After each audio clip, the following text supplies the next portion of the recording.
Baina neurri baten bide bat egin da, ezta? Duela gutxi datu ginen emakume bertsolariak, olako saku homogeneo bat, eta gaur egun ja eskara emakume bertsolariak. Maialen Lujanbio, Miren Artetxe, Miren Amunizanetzen, Mide Uxu Alberdi, Ane Labaka, Nerea Ibarzabal, bakoitzak beren hortasuna dauka eta plazarako deitzen digunak ez digu deitzen emakumea garelako bakarrik, pentsatu nahi dut, hori gainditu dugula, deitzen digu beste guregandik beste gauza bat nahi duelako, ez da baten umorea, bestearen sakontasuna, bestearen ironia, bestearen freskotasuna, ez dakit bakoitzaren gauza desberdinak nahi dituelako. Nik uste dut hori lortu dugula. Eta hala ere gaur egun plazetan ikerketek esaten dutenez 20% edo gara emakumeak.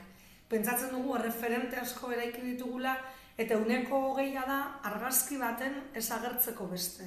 100 pertsonako argazki batean 20 ez da asko. Eta orduan nik uste dut hor falta dela presentzia.